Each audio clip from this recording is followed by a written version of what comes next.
MP75 შრალი ნარევი თაბაშირის ბლანტი მსუბუქი შემავსებლით და პოლიმერული დანამატებით. გამოიყენება კედლებისა და ჭერების მანქანური მეთოდით მობათქაშებისთვის შრალ და ნორმალური ტენიანობის მქონე სათავსოებში. რეკომენდირებული ზედაპირები: აგური, газის ქაპბეტონი, ქაპ-პოლისტიროლი. Особенно рекомендуется для бетонных поверхностей, потолков и стен. სამუშაოების შესრულების დროს ტემპერატურა შენობაში არ უნდა იყოს +5 გრადუსზე ნაკლები და +25 გრადუსზე მეტი. გავასუფთავოთ სამუშაო ზედაპირი მტვრისგან, ჭუჭყისგან, აშრევებებისა და სხვა ხელის შემცვლელი ნაწილებისაგან. ლითონის ელემენტები მოვაშოროთ ან დავიცვათ კოროზიისგან.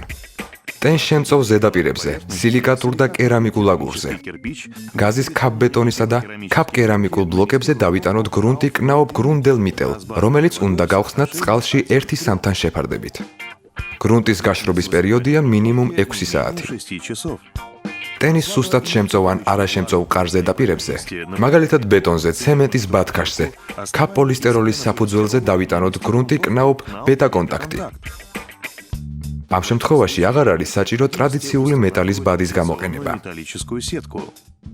გრუნტის გაშრობის ხანგრძლივობაა მინიმუმ 24 საათი.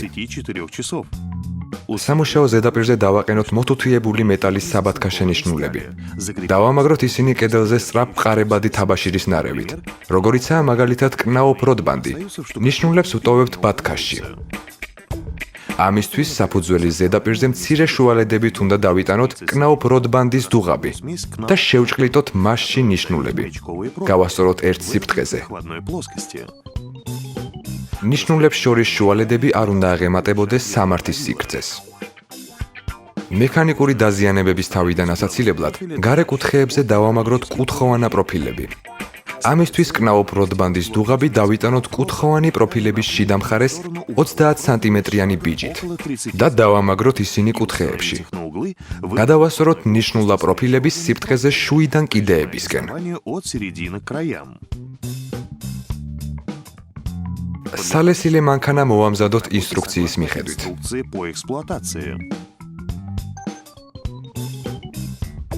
კნაოფ MP75-ის მშრალი ნარევი ჩავყაროთ მანქანის ბუნკერში.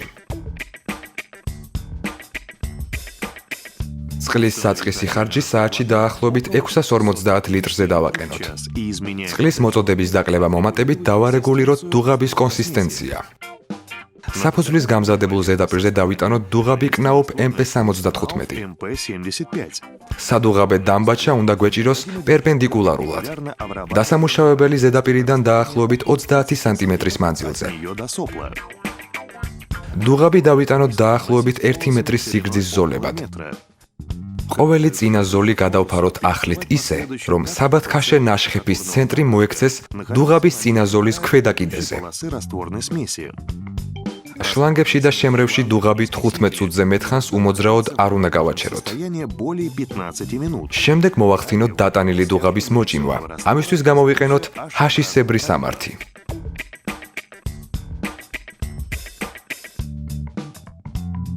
როგორც კი დუღაბი დაიწყებს შეკვრას წყლით შედუღებებიდან დაახლოებით 90-120 წუთის შემდეგ, ზედაპირი გადავასწოროთ ტრაპეციისებრი სამართით ან განიერი შპატელით. გზადაგზა შემოვაჭრათ ზედმეტობები და შევავსოთ ღრმულები. ხანმოკლე, დაახლოებით 15 წუთიანი დაყოვნების შემდეგ, ზედაპირი კარგად დავნამოთ წყლით და წრიული მოძრაობებით გავხეხოთ ლესილის საგლესით. ხანმოკლე დაყოვნების შემდეგ, ბათქაში გადავასწოროთ განიერი შპატელით გლუვი ზედაპირის გაჩენამდე. ასეთ ზედაპირზე შეიძლება შპალერის გაკვრა. უფრო გლუვი ზედაპირის მისაღებად 24 საათის განმავლობაში ბათქაში კიდევ ერთხელ კარგად უნდა დავნამოთ და ისევ გადავასწოროთ მეტალის საგლუვით. ასეთი დამუშავების შემდეგ ბათქაშის შეფითხნა აღარ არის საჭირო. ის მზადაა მაღალი ხარისხის შეღებისთვის.